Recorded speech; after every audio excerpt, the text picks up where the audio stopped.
Are you there, brother? Yeah. Okay. Oh, we're live, streaming folks. live. Yeah, we're live. Give me a minute, guys, to get some administrative stuff done here so we don't get any echoes. We get the pop-out chat going. No, we got a few of you guys in here already. Give me just a second. Okay, got that. Got that. Okay, we got it. So hello, everybody. Sean Dotson here with The Flip Side. I want to welcome you to the 2019 February 4th 6 Questions with Forrest Fenn show. Apparently the last 6 questions we're going to get. And want to say hi to my co-host and good friend, DeCall Thomas. DeCall, say hi. Hey. Hey, it's a black-headed man himself. Live from Vegas. That's right, Vegas. So just want to welcome everybody. Once again, I'm down here at the Three Rivers Brewstillery in good old Farmington, New Mexico, the home of Chevelle Shepherd. We're all very proud of her from The Voice, if you're not familiar. She is a local resident here in Farmington, but we're very proud of her. But tonight I'm having a PBR down at my local Three Rivers Brewery. And just want to say cheers to everyone in the chat room. Cheers. Got my Diet Coke and a backup. Your Diet Coke, as always. So it looks like Sasha Johnson was the front-running bitch in tonight's show. So welcome, Sasha, for getting in here. Everybody knows the only way you're gonna. Bastard. I know it's the only time without. You're Jason gonna get away with that. You're not gonna get away with that. Holy crap! No, I'm not gonna get away with that very often. Hey, Sasha. We call her Saucy. That's her real name. Oh Saucy. yeah. Saucy. So Randy Henderson, how are you? Arthur Donnelly, Sean Malloy, Maverick Searcher, Redneck Express, Robert Shazlinski. I'm probably going to mess that one all up. Sakar, hey Sakar. Dirk, Ross B. Fenn Treasure Hunter, there's Jason. Anon, Jim Ellison, Davio22, my brother from another mother. Randy Henderson. There's Justin, Minotaur Marino, Mr. Buttcrack himself, right? Let's see, world famous gamer, Jeremy Branson, Glenda Friedman, Goldilocks, hey Goldie. Steve, just plain Steve, apparently. David Dow, Silver Fox. We've got a great group in here already. The Mrs. Dodson, the wife, is in here as well. So, guys, again, we just want to welcome you to, apparently, as we're all finding out, this is the last iteration of the 6 questions we're going to get from Forrest Fenn with Jenny Kile. So I'm sure we're all quite shocked and surprised about that. But, DeCall, why do you really think this is kind of his last iteration? Why do you really think he's kind of stepping away from this? I mean, I guess that's the big question. A lot of us are probably. Well, I got to admit, I was kind of shocked. I mean, he's done this before. What did we figure out? That was in 2016, and it didn't really stick for long. He has. I mean, it's obvious that he has been doing less since 2016, and it does feel right that he would need to kind of cut away from this being so involved all the time. I know he's not going to, Forrest, you're not going to stop reading all the emails, because you get bored, Forrest. You're going to be really bored playing with Willie all the time, Playing Canaston. Yeah, Forrest, you're going to get really bored playing with your Willie all the time. Exactly. I didn't mean it that way, but So, hey, everybody, I gotta say hi to the kids. Branch and Bradley at home with my wife. I gotta say hi. So, hi, kids. How are you doing? Love you. You guys go to bed. Be good. Branch, don't pull your sister's hair. And Bradley, do not kick your brother. That's what I gotta say. Love you guys. Be good. Now you gave everybody in the chat room, say hi to the kids. Hi. Now you gave him permission to do something. Right. Anyway, I hope my chat is still going. Look like it froze up there for a second. So, yeah, I mean, he did step away back in, what was it, August of 2016, where he said on the, I'm going to pop this one up here really quick for you guys, see if I can get it. Give me 1 second. Oh. Close that one. Nobody look. That's my wife. Oh. She ran through here. Did she run through here? Okay, so I'm going to read this really quick. This was from August 28th of 2016. And this is from Jenny. Jenny said, "Hi all, I want to take time to share a brief note. Forrest has been told to back away from his computer for medical reasons. That means he will not be responding to very many emails in the future. As many of you know, I received a list of weekly words from Forrest a few months ago. I have many more to share and will continue to do this on every Friday. Forrest said he will continue to answer questions or offer words to me when he can, but not as regularly. So as of now, and now that Forrest is 86, I think we should give him some space. He has earned it." So yeah, he has, like you said, he has done this before back in 2016, where he did kind of step away, from the It from his doesn't, computer a little bit per doctor's reasons or whatever, for whatever reason. and that doesn't seem that long ago, but I'm like surprised to hear that that was August of 2016. Wow. Like 2.5 years ago. Yeah, and I remember Yeah. that was a huge stir. Like everybody was like, "Oh my God, somebody's found it. He's stepping away," and it was this huge hubbub because he had never done that before, and everybody was like, "What's going on?" And then he was quiet for a couple of months, I guess. And then he was back for the 6 questions, obviously, and yeah. He had already kind of put those together, so we knew those were going to continue to coming out. And I think a lot of us know that Jenny had those, for a long time and was just giving those out as she, once every, what was it, Friday? I think we were getting them every Friday. Yeah. So, but I mean, we got to address the elephant in the room. We obviously know that this last year we've had a lot of drama in the chase. In 2018 there was a lot going on, and a lot of that wasn't positive. Unfortunately, there was a lot of negative things going on. So we've got to look at that and address that and talk about it too. Could he be stepping away because of a lot of that insinuations and people, jumping all over other searchers based on this drama and really kind of insinuating a lot of negative things towards people. And that's unfortunate, but that's been part of this, and could that be part of why he's stepping away? Sure, it could be as well, right? Well, there are some mean bad people out there. I've heard enough that, and I haven't even heard that many names mentioned, but it's not hard to figure out who some of these folks are or the direction some of these players, are collaborating with bad information. And they really, I know for a fact that Christie's been people visiting at her house, publishing her work information, contacting her employer. And other people in the chase have been affected in similar ways. And it's almost like they're trying to get at Forrest Fenn. I don't know what you could possibly get from Forrest Fenn, with this kind of harassment, this kind of terrorist tactics, or just bad behavior. It's not going to help you get closer to the chest. You're not going to get some information, specialized information from Forrest Fenn for all this drama. It's almost like people are trying to intimidate their way to the top of this game, or browbeat or harass others into a win on this game. Only one guy can win, but it doesn't come through brutality and meanness. It's out there. I'm fully aware of some of it, and it's annoying. Like, can't people just be nice? Just try it sometime. Try and be nice, Yeah, and it goes back to the old adage: if you don't have anything nice to say, it's best not to say anything at all, right? We all try and live by that, but sometimes it's hard, But we also got to look at the fact. This year we also had, in past years we've had a lot of negative things, towards the Forrest Fenn family. Towards his granddaughter. He's had people, making threats.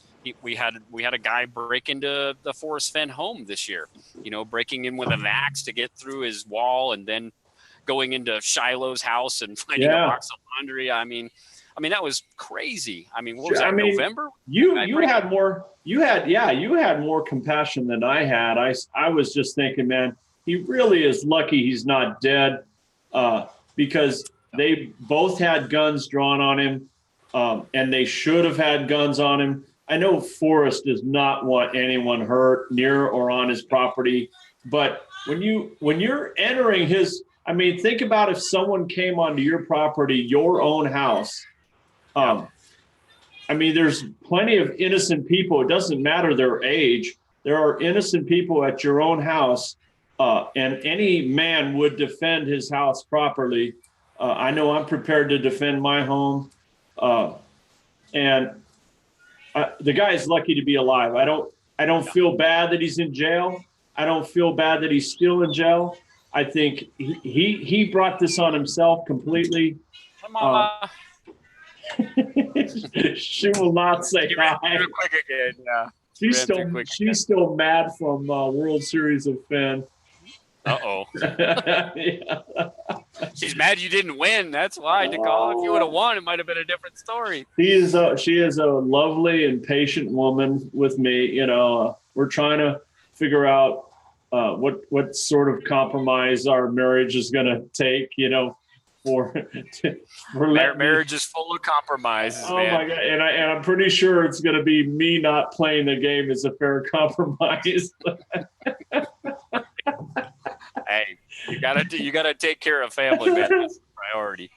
But yeah, there's been a lot of things that could be contributing factors to Forrest Fenn, really stepping away, and probably the biggest one is for the reasons that we're not aware of, that the search community as a whole is probably not really aware of. We can conjecture about, it's because of drama, it's because of his age, or it's because of a lot of the negative things as far as to his physical security that it could be why Forrest Fenn is stepping away. So, but really it may be the things that we're not fully aware of, and again, he's saying he's drastically reducing his social activities, to the chase, and he's kind of really stepping away from his computer.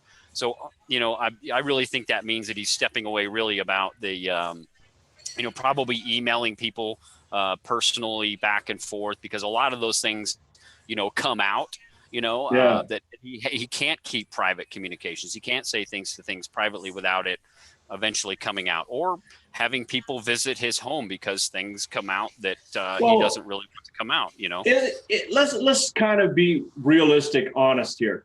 If you were Forrest Fenn, there's some people that you really like in this game. I mean, you'd love to have them over. You'd love to be a closer friend to that person, those people who behave, in a certain manner. And some people are just impossible to talk to, email, be around, invite to your home, or just, correspond with in any way. I mean, even you and I, Sean, we get phone calls, we get emails, and it's not like they're impossible, but it does drain on your time. Sure. I shouldn't even say it that way, because you want to be friends with, a lot of people, but like people say, family does come first, and it's impossible to share all that time. And so Forrest has his obligations to his wife and his daughters and to their families, his grandchildren, great-grandchildren. That's the pressure that we don't know about. That's the unknowns that we don't know about that could really be pressuring Forrest to take a back seat. And guys, we are going to talk about the 6 questions. Sorry. I think it was very important to really kind of talk about why we think he's stepping away. But there are those outside pressures that it's no different than like you're talking about you and your wife and her, trying to make a compromise about your involvement with this chase, because it does take time. It does take time away from my family, and why I've drastically reduced the amount of time of videos and stuff that I watch, and why I talked about in my, my monthly update in Fensomnia was that I'm taking, less time of watching all these videos and being able to talk about everybody, because I am spending a lot of time in the chase, and I really need to pull that back a little bit myself. So again, we're not really aware of all the stuff that is, the family factors that Forrest Fenn has going on, that really are taking his time, and needs to focus his time on that. That's more important. I mean, if you're 89 years old, I mean, me personally, I'd want to spend more time with my grandkids and great grandkids and wife and kids and everything else than, with this community. That's what's important. And on says someone is close, and maybe he's right, maybe he's wrong, but it does kind of bring to mind the little feeling that maybe there has been enough information in this game. Maybe there is someone close enough that Forrest Fenn can step away, and that he's already said he's accomplished everything that he wanted to in this game. So obviously there is enough of his legacy, enough of the correct ideas out there, given the good and the bad about Forrest Fenn that people have talked about, whether it's true or not. There's enough of the good out there that Forrest is satisfied with how this game has gone. And basically, there's no need to give out more clues. There's no need to keep babying this thing along. It's from Forrest Fenn's point of view, it's good enough. It's done. It's all it's going to be. Yep. And I'm just seeing somebody, it sounds like there was some issues in the chat room. So I'm just trying to see if there was anything going on in there. Let me know if somebody's being harassing in the chat room, just send me just highlight or something. But yeah, Minotaur Marino said something, and it was a while back, and he had said, this last year, 2018 wasn't that much drama. You should have seen it back in 2013. Now, I wasn't here in 2013. I didn't start the chase till April of 2015. So I can't comment much on the the drama that supposedly was going on in 2013. I don't know. I just don't know what that drama was. There was drama the whole. There's been drama the whole. I started late 2013. My first boots in the ground was early spring 2014. There has been drama this whole time, coming from the older searchers, the chase chat, and it wasn't just Stephanie. There was a lot of people in the early drama, and but maybe we should get on with the questions. There's some pretty interesting stuff there. Yeah, there's a lot of good stuff, and I think it's probably a lot of people, and as we get further away from February 4th, and we have more time to really let these Q&As sink in, there'll probably be more stuff that comes out of them. But when you look at the first glance of them, when my first purview of going over the questions, I was like, man, where's the response to the 200-footer whole thing? Where's the response to punctuation? Where's all this other, big topics that we had throughout the year? Where's this stuff that kind of gives us some clarification and some, closure to some of these things and gives us the positive outlook for the future? But as, I took a little bit more time and read the questions and the answers, I saw some good stuff in there, and we can talk about this. And DeCall and I had a few minutes prior to starting the live show to kind of talk about and mind meld a little bit back and forth on these. So what do you think? What do you think is, sure, we're going to read the questions or the answers, but the overall feeling is that we're getting some clarification on it's probably out in the deeper forest, or away from civilization.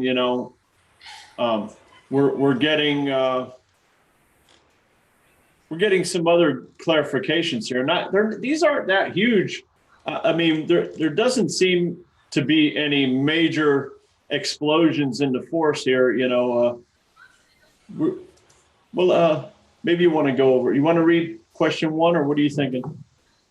Yeah, let's just go by each question, and then we'll compartmentalize it. So if you guys have highlights or comments that you want to make to the first question in Q&A, again, put in there at Flipside, and that way I can highlight it. Again, no super chat, guys. It's not there, but we're just going to talk about each individual question. Then if you have something that you want to interject in there, we'll read it and we'll move on. But we're not going to try not to spend too much time. I want to keep this show short. An hour would be great. I don't know if we can get it all in an hour, but we'll see how it goes.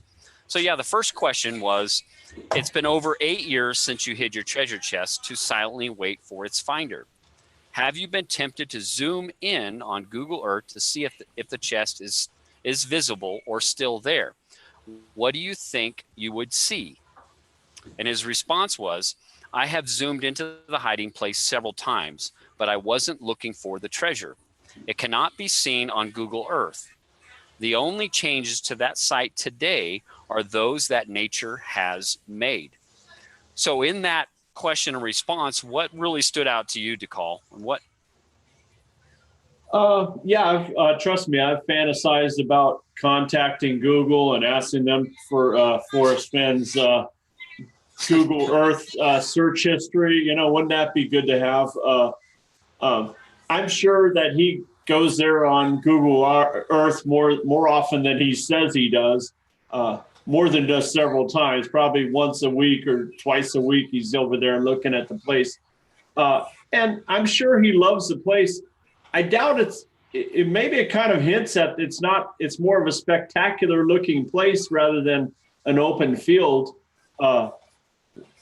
But nature, if nature's made changes, that means there's got to be some trees, some bushes, some dead wood, some who knows, animal pathways, that sort of thing. And it reminds me of the description of the place that he's given us before. Maybe he's hinting at, okay, you're not going to see the chest from Google Earth, no matter how far you zoom in, you're not going to see the box, you know. So if you see a square dark spot on the Google Earth, that's not the treasure, okay? Yeah, kind of hinting back to that guy that was on, Men Are So Smart. You know, the treasure chest is gone because it's not there anymore or whatever, because you could see it on Google Earth. And I see Omega Geek 64 is in here, so just wanted to say hi to Mike. Really? Wow. Yeah, I haven't seen him in here in a while. It's good to see you in here, Mike. I know it's easier on the East Coast for you. I think one of the things that keyed into me is he says, I've zoomed into the hiding place several times, but I wasn't looking for the treasure. I thought that was interesting. He's looking in there. If he's not looking for the treasure, I mean, obviously he knows where it is, but if he's not looking for the treasure, what is it he's really looking for? You know, is he looking for, to me, I look at that and go, he's looking for signs of people being there. Is he looking signs for, Mother Nature affecting that area, like we're talking about erosion or forest fires, those types of things? Or is he looking at somebody's actually moved something or done something? Again, him saying it cannot be seen on Google Earth, meaning the treasure, because that's what he's referred to before. Yeah. He's already told us back in 2013 in the Moby Dickens video, when somebody asked him, can somebody, find your treasure just at home using Google Earth? And he said, no. And he said to the fact that because Google Earth doesn't go down far enough. And to me, and he's also said, Google Earth will not help you with the final clue. So there's been several times where he said, Google Earth is not going to help you. You can't see the treasure chest. It won't go down far enough. It cannot be seen, as he's saying here, on Google Earth. It does remind me of that whole idea of cameras being on the chest and he can see it. I think that's a little far-fetched. I think it's way out in nature. I don't think it's that complicated. You can have a satellite service. You can pay for a satellite service. Let's say it's $1,000 a year. That's chump change for Forrest Fenn. And you can see any activity, cars parking, hiking. You can freeze frame. You can back it up. You can forward. Sure, cloudy day, you're not going to see anything. But he can, for the most part, tell if somebody's been in the search area using a satellite service. I think that's the most logical answer for a pilot, multimillionaire who has the ability to check on the search area. But Google Earth isn't the prime tool for checking on the chest. It might be the prime tool for solving the poem. And he's brought up Google Earth several times, so it must be a reasonable tool for armchair searching this, solving the poem. And sure, the only clue that we know is boots on the ground is the last clue. So 8 out of 9 clues can probably be solved with Google Earth. Sure. Well, he says, a physical presence is needed to complete the solve, and that was one of the most overlooked responses from last year's 6 questions. Everybody was so focused on the whole gut feeling comment that they overlooked the fact that he said, rocking chair ideas can lead one to the first few clues, but a physical presence is needed to complete the solve. I think a lot of people overlook that. Now, whether you think that means that, you obviously have to physically get off your ass and into the woods to go get it. Yep. That's the obvious answer. That's the obvious. That's the obvious, but there could be some more underlying means. And I think a lot of people overlook that. Now, I just want to hit on I don't want to overlook some people. There's been some people in here that have made some comments as it comes to this. And Minotaur Marino says, flip side and DeCall, no human activity in 8 years. That's kind of what, he's getting out of that. And and I don't know about, as far as human activity, as far as development in the area, sure. Like they haven't, if you think it's in Yellowstone, obviously if he's talking about that, they haven't made any new paths in that area. No human activity. Paving. It almost feels like there's no paving, no development within miles of this area, like a good distance, and no chance of there being a parking lot put in. See, a lot of people think, okay, 20 feet from the car, you're going to be able to get out and see this thing. I find, unless it's in a remote part of Yellowstone, for example, you're not going to see, I guess that's a possibility. Yellowstone fits that, but we're getting kind of an idea of what this area looks like more and more. Yep. And it is ruling out some people's ideas of an area, acceptable area, because you got to imagine, what does nature do? It downs trees, it bushes grow and leaves blow in, and there's some undisturbed bark and plant material on the ground. In a well-trafficked area or near a campsite, man, they scavenge everything. But this is nothing like that. Nothing like like he said before, it's there's no man-made trail in close proximity to the treasure. Yeah. So let's say if it was like in a Yellowstone or something, and you've got a man-made trail that's going in there, that would be something that's like if you've been to Yellowstone, a lot of them, they have wood-covered planks that go up to a lot of the geothermal features. And it's illegal to go off trail in Yellowstone. I mean, there's some places you can. There is some places you can. But there's still a trail there. There's still somewhat of a trail there. Well, he made that been clear. Up Rabbit Creek. Yeah, he made that and clear. Rabbit Creek is an area you can go up, but there's not a there's not like a wood plank trail that goes up the half a mile up to Rabbit Creek, but you can physically go up there. It's not off limits. You can go up there, but there's not a clearly defined path that you're supposed to follow or they want you to follow. But, so Omega Geek, which we know is Mike, he said, I think he was looking for tire tracks, didn't find any. So talking about human activity of somebody physically driving that close of where he may have parked his car or something. That's possible. Yeah, so I get what he's saying. Yeah, definitely possible that, that's maybe what he was looking for. He's not looking for the treasure, like he says, because he knows, based on what he's told us, that Google Earth is not going to help you with the final clue, or you can't see the treasure chest. So he's got to be looking for something else. And that physical activity could be, tire tracks, which is no human activity, like Justin's saying. And the Minotaur again said, if it's a stack of rocks, you can see it from Google Earth if it was disturbed. Yeah, absolutely. If you think that a stack of rocks, like a cairn or something else, that the treasure's hidden in there, you might be able to see that from Google Earth. And if that was disturbed and moved around, then he would know for sure. That may be the way that he knows whether the treasure chest has been found or not. Because if that's something you can see from Google Earth, and a lot of people were commenting this on the threads tonight, is that Google Earth isn't updated daily. I mean, that's once a year, very maybe old, every other couple years, depending on the area. So I really think that Forrest has a higher resolution satellite service. It's much easier to deal with than relying on Google Earth to give updates or hoping that the next update has a clear resolution. That's all sounds ridiculous to me. Anyway, we don't want to beat that to death. Here's one from Redneck Express. He says the only changes made equal no 14-foot deep holes. Exactly. Wow. I mean, that's a big deal. I mean, we all know that Scott. We're talking about Scott Conway, who dug the hole out there in Huron State Park, or Huron Lake, or not Huron Lake. What is it up there in the Jemez Mountains? Wow, I never really thought of it that way. That's fantastic. I mean, that ought to quiet Scott down. Wow. Well, I mean, I don't know if it's going to quiet him down, but maybe it will give him some closure to know that. Okay, I mean, trust me, in the wrong area. I wish Forrest Fenn would say it has nothing to do with the salamander or a floating hat with an island lake. I would be so thrilled, And Scott just got his answer. It has nothing to do with that hole he just dug. Oh my gosh.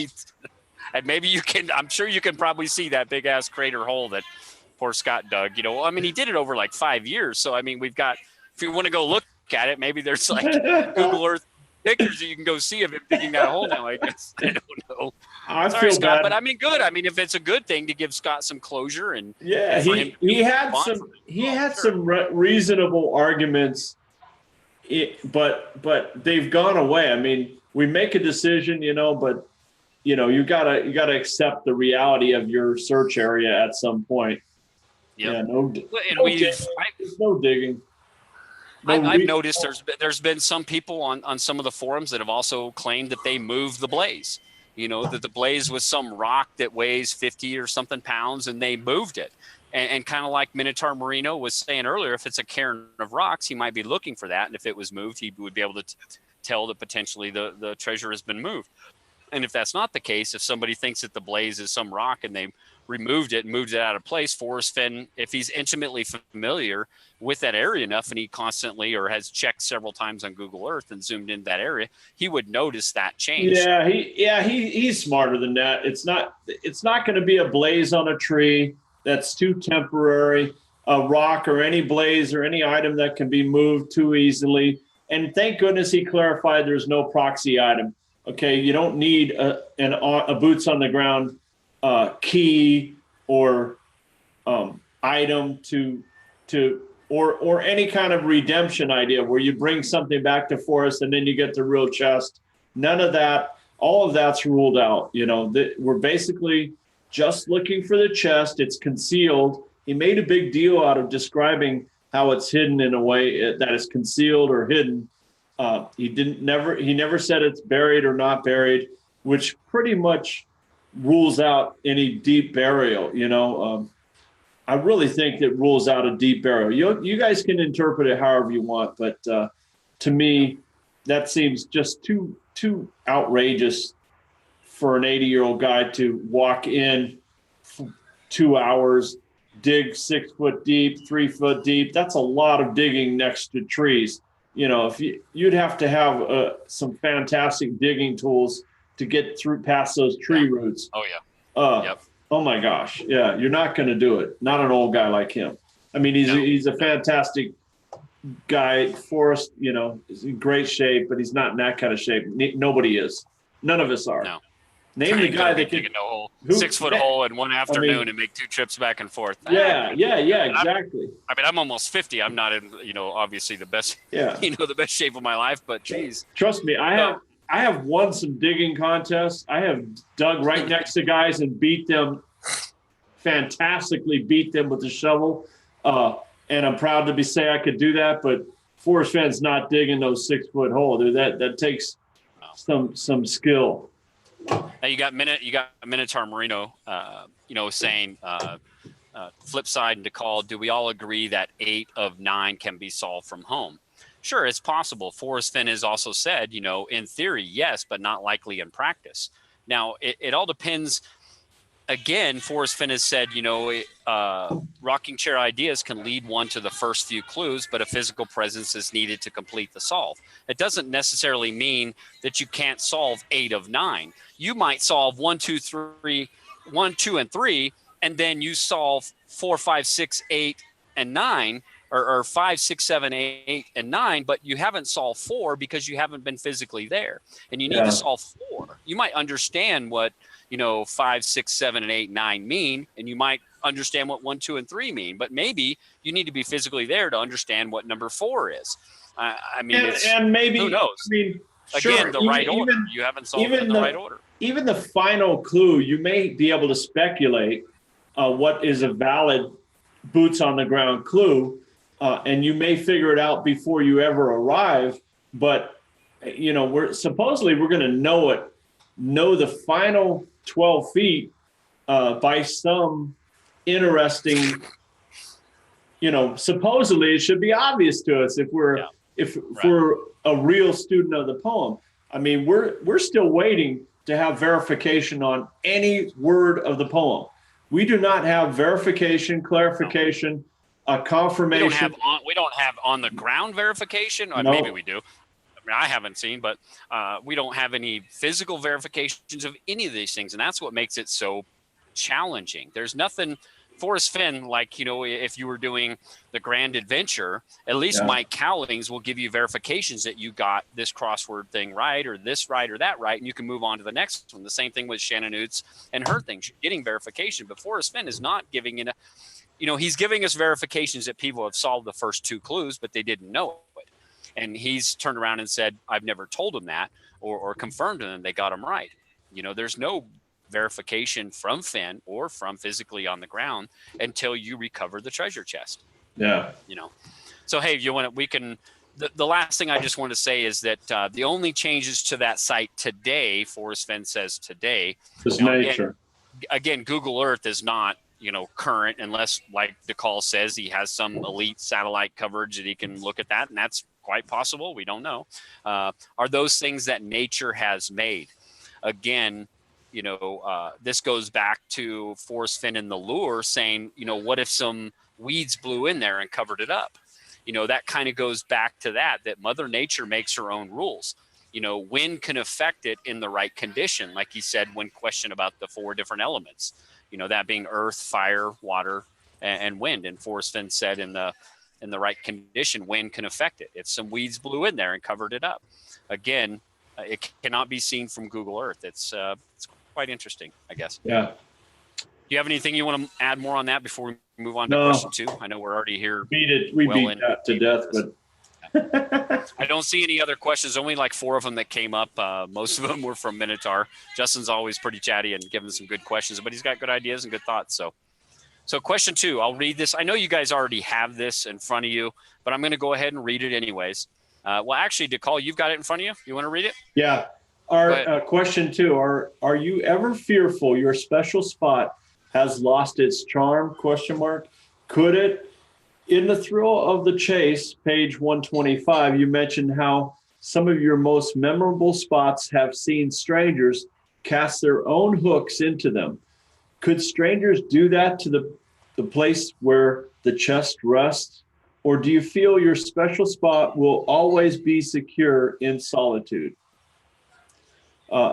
Answer, I am almost umbilically attached to the spot. And as I approach 89 years, my desire to be there is still strong. The immediate landscape will probably remain about the same for as long as time has to go. And I just want to say, Mitzi, I did see your thing where you've asked plenty of questions. If you're not putting the flip side, it's really hard for me to see them. So guys, I'm just going to say, if you're not, put them to me or put them to DeCall. I don't know if you got the pop-up chat. Yeah, I can see it. Yeah, I can see it. I know you got dual screen. I don't have dual screen here, but I've got the chat up. So guys, if you don't put it where DeCall can see it or I can see it, I'm not going to know. And again, guys, I don't have super chat. We'll never do that, but I won't see them. And I want to answer your questions and talk about them in the chat room. So just please make sure you put them in there. Iron Will, I see you just got in here. Good to see you. Hey. So yeah, what stood out to you? Hey, well, Eugene, I saw you in there too. Okay, so Minotaur Moreno, good point about umbilical birth of something. That's a cool way of interpreting that. Umbilically stands out like the most grotesque word, like it strikes this visual impression, and of course it might be a beautiful moment. You, your wife, you have your first child, and you got the baby attached to the umbilical cord, but the way he's describing this, it's almost very deliberate. It seems like kind of strange that he would just, at 89 years old, bring this up. I am almost umbilically attached to the spot. My desire to be there is still strong. For as long as time has to go, that seems awkward also. I'm not saying the answer is awkward. I'm just saying, if this reminds me of the floating hat, everyone made fun of the floating hat scrapbook, but it's like begging for some sort of interpretation here, umbilically. I've always said that the poem does describe the whole birth process. Like if you read the poem as if a baby is being born, it's very interesting. I just like to read the poem in different fashion, like it means death, sure, like it means sex, like it means birth. Um, I don't know if Forrest is really trying to get us in that direction. But I've like, for example, the reason why it might mean something is because if you see the finder of the treasure, the person that finds this as someone kind of born again in their own way financially, and Forrest dying, kind of like Father Time and Baby New Year, death and birth. Maybe I'm nuts, but this is what I'm always thinking of. We're all nuts a little bit. I think this treasure hunting community is a greater percentage of the 7% that Forrest Fenn talks about. We're all nuts a little bit.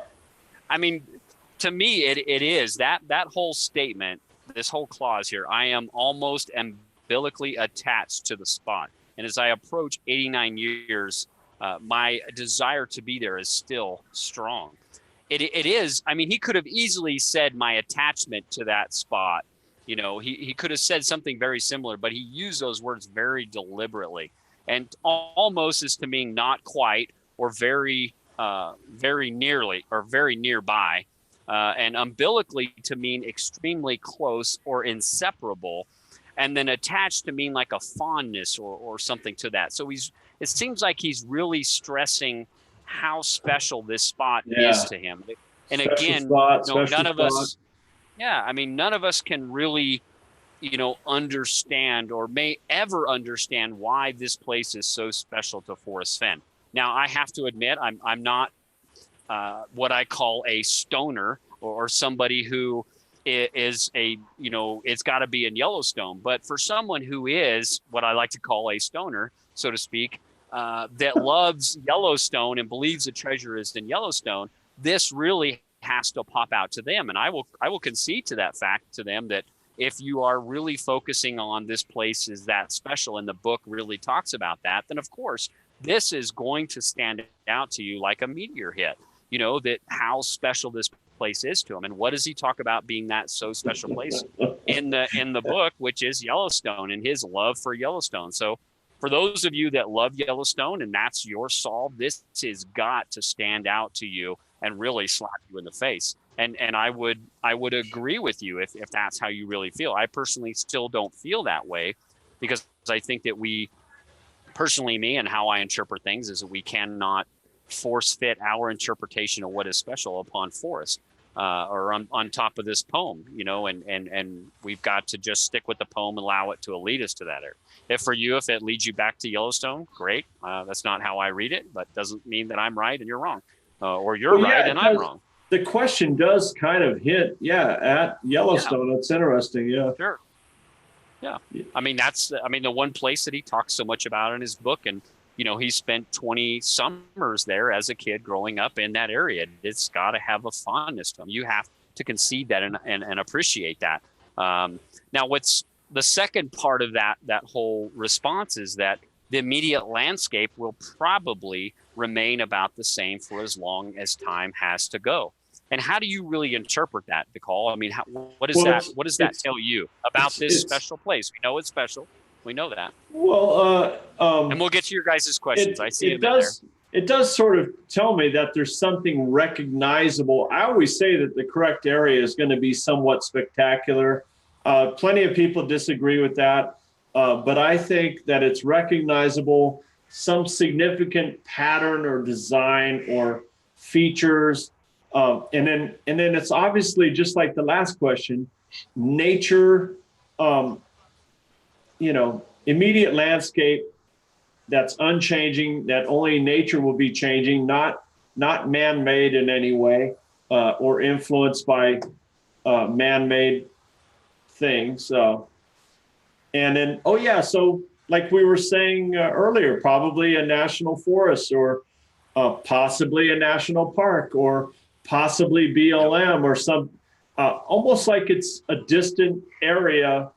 Like we were also talking about the idea of where there's no obvious, like it's like it's not like you wouldn't have like any lakes or famous landmarks beyond the treasure chest where people would naturally trample over the treasure chest to get to that other feature. The treasure chest is probably up the side of a mountain where with no obvious attractions beyond the treasure chest. Basically, sure. Like if it was near a beautiful waterfall, wouldn't that be an area that would naturally attract people that would then, like you say, get trampled, or have us as humans deciding, oh, we need to make a special path and a parking spot and a pathway to get there, and then we need to cordon it off as a national park or a national whatever. But like you said, the immediate landscape will probably remain about the same for as long as time has to go. Now, again, if you're somebody like I like to call a stoner or a Yellowstone solve and have that, then this still does not take away from your belief that it could be there. And in fact, it actually could help your solve and give you confidence, not confirmation, but confidence in your solve, because now we're talking about a place that has been somewhat protected. And as Forrest Fenn is saying, the immediate landscape or the area around this area where the treasure chest is will probably remain about the same. He's still saying there's a possible tendency that this area could change, but it probably will stay about the same. So that could still help give you confidence in your solve if you think it is in a national park, because we know it's cordoned off. We know that it's not going to be further developed. You're not going to have a hotel put up right next to it. Take some of these government lands takes many years, if ever, the possibility of developing commercially any of these lands.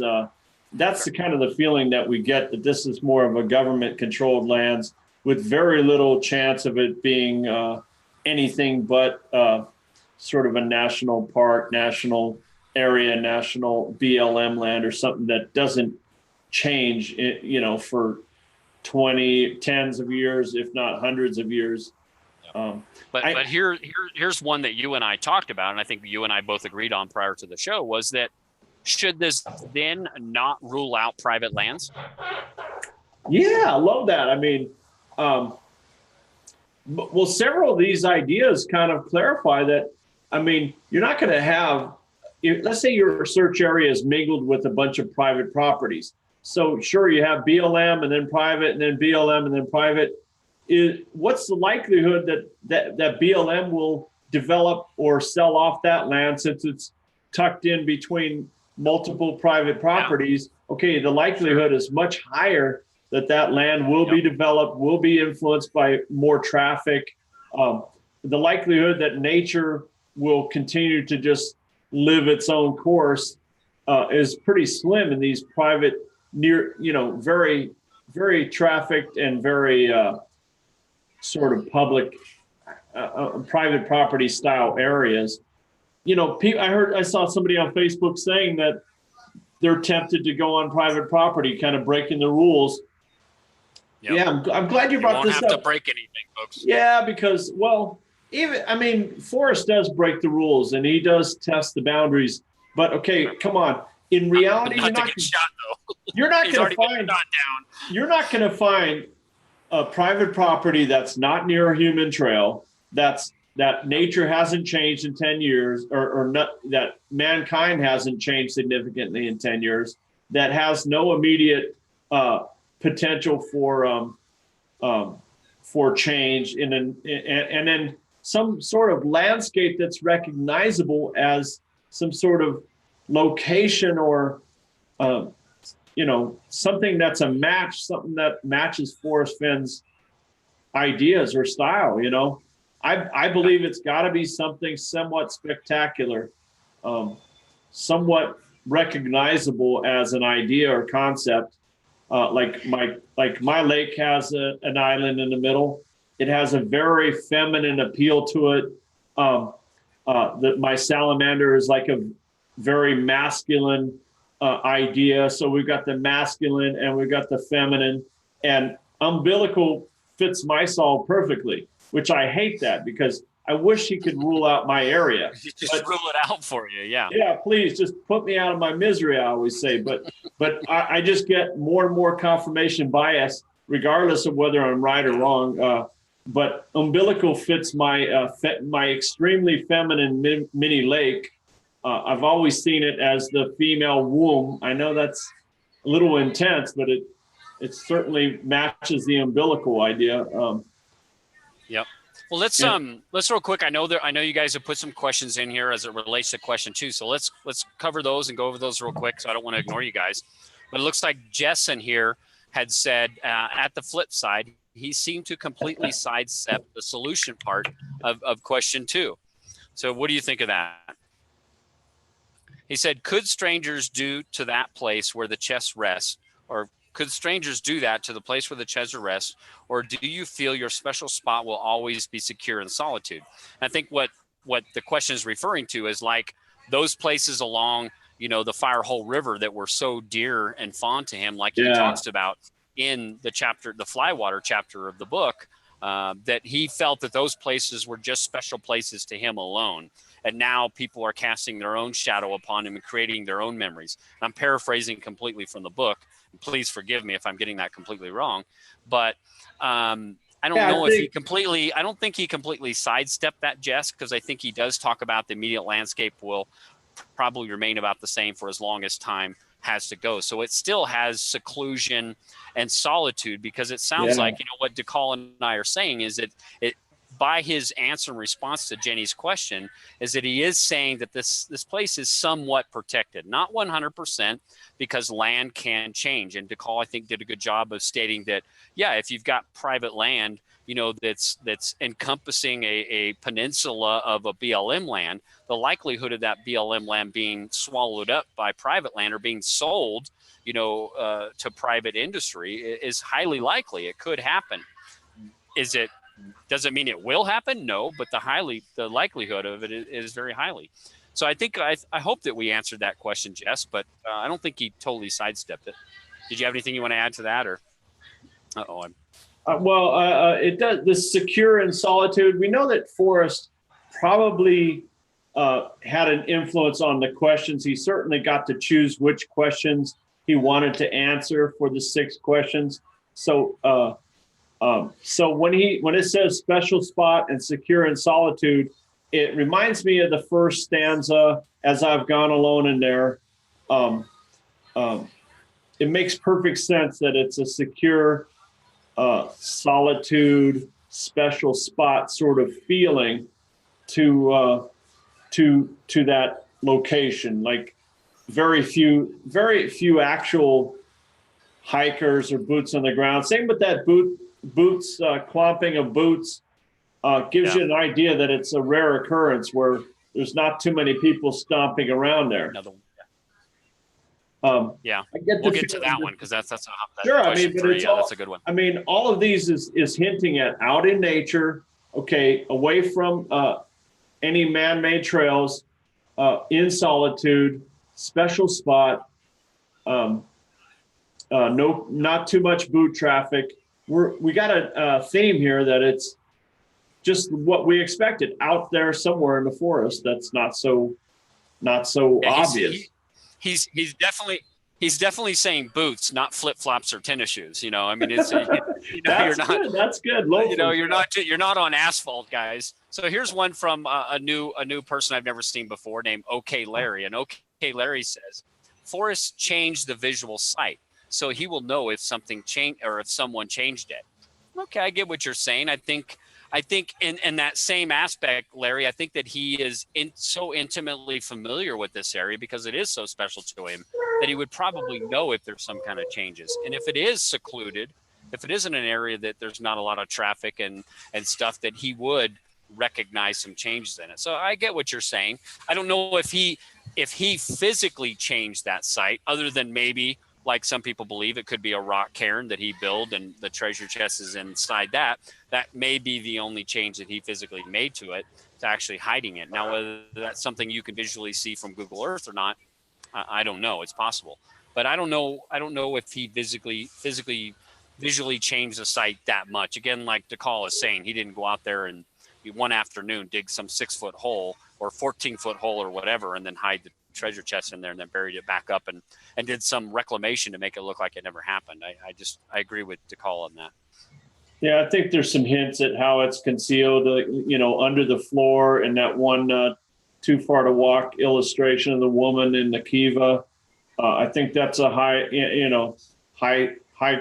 chance of being similar to that with the flat rock over the top. But yeah, I think he's hinted roll over a log. So we got the idea that there's. Yeah, we got the idea that if that log is moved and if it's large enough and he could see that, then he would know.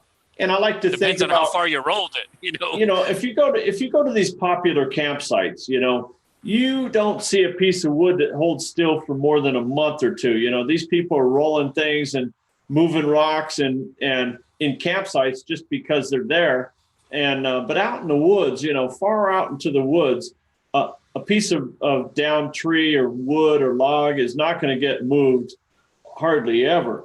And these ice cold temperatures in some of the mountain ranges, this wood is there for years. It takes 30 years for a tree to start to decompose, depending on the bears or the human traffic, Well, here's a question coming to you from Mike or Omega Geek 64. And I'll read it. I don't know if you're where it's at, but this comes from Mike Davis. He said, if he is umbilically attached, which end of the umbilical cord is he on? Is he the birth mother or the baby? I'm going to let you handle this one. I think that's I think that one's umbilically attached to you. M. Davis, you don't want to hear me talking about umbilical anything because you hate my ideas, bro. You hate my ideas about birth and death and I'm sure Forrest anything to do with the female anatomy, though. Forrest wants to be attached to that, so that's my interpretation. Sorry, Forrest. Yeah. Sorry, Forrest. You brought up the umbilical, Forrest. You brought up the umbilical cord. You got to live with it now, Forrest. Okay. Let's see what else we got here before we move on to question 3, guys. So let me see if I can catch one. Randy Henderson says rebirth, not birth. Okay. Redneck Express says, Stoner, you're high if you actually think it's inside Yellowstone. Who knows? I mean, I personally don't think it's there. I don't know if you're high if you think it's there, but I don't think it's there. Minotaur Marino says something about flat. I don't know what he's talking about. But then Minotaur says, don't waterfalls naturally recede back? Yeah, I mean, a waterfall, the flow can change to a lot of different things, a lot of natural occurrences. Look what happened in Earthquake Lake, look what happened to the Madison River when that happened. I mean, all kinds of changes in natural occurrences, like Forrest Fenn says, the Rocky Mountains are still moving. Geographical changes will happen that could totally drastically change this thing in 1,000 years from now. So Who knows? So sure. Okay, guys, I see one other question. Minotaur stating Forrest is from Texas. No way he would put the treasure on private property. Yeah, I don't. Yeah. I think that this, I'm not going to say it clearly eliminates private property. I mean, common sense to me eliminates private property, but that doesn't make it so. But I think a lot of what he's saying in here, is that it probably is not going to change. If it's on somebody's private property, whether that be 1,000 acres or 100 acres, the chances are that they could change it, and that private property can change hands. To me, I think he's really hinting at some kind of, protected area, whether that be a national forest, a national park, or something along that lines. It is somewhat is protected and already maybe potentially revered to be protected, or wanted to be protected. Hope that makes sense. So you want to talk about Clomp of the Boot yet? Yeah, let's get to question 3. Let's move on, guys, because we're already an hour into this, and it is what it is, guys. I'm not making any promises how long. I mean, 2 hours would be, I think, the ultimate limit, but let's not go beyond that. So question 3, I'll read this one. You read the last one, then I'll let you do 4. So question 3. So, guys, if you have any more questions, we're now moving on to 3. I'm not going to read anything more about 1 or 2. Question 3. There are so many truly unique artifacts placed in the treasure chest. Each holds a beautiful story that keeps getting longer. As these treasures continue to endure the passing of time, what do you imagine they are experiencing? Do you feel the conditions have been harsh or kind? Interesting question. It kind of reminds me of that whole lost treasure thoughts, from Forrest Fenn. And if you guys are familiar with that, and we'll talk about that. But he's talking about the artifacts and how does that affect? And Forrest Fenn's response was, I have not been back to the treasure chest since I hid it more than 8 years ago. Perhaps the artifacts are enjoying each other's company as they patiently listen for the clomp of a boot. So what was your initial reaction to this question, DeCall, and what did you think? Oh, I mean, why does he have to keep saying that he hasn't been back to the treasure? No one's found the treasure yet. He keeps repeating these ideas that he has not gone and messed with the chest. He's not swapped out the chest. He's not taken any of the artifacts out. It's all there. Nothing's changed. It's still there. It's always going to be there until we find it. All we got to do is find it. Sure. I mean, the meat and potatoes really is this clomp of the boot. Basically, he's not saying the sound of an engine, the sound of a car pulling up, the sound of voices. He's saying the clomp of a boot. It's out there on these, in this. I mean, in my area, you got to step over so many logs. In winter or summer, it's such a miserable area. It takes so long to climb up, just a short distance. And that's kind of what I'm expecting to see out there is like a real, not a flip-flop area, not a loafers area, but a boots on the ground, actual boots area, Yep. where you're stepping over all kinds of logs and all kinds of, one time I saw a moose coming, zooming past me. I think it was just defending itself, but man, that moose traveled through that my field of stumps so fast. I was just amazed because I could barely walk through the area, and this animal's zipped past me at like 50 miles an hour.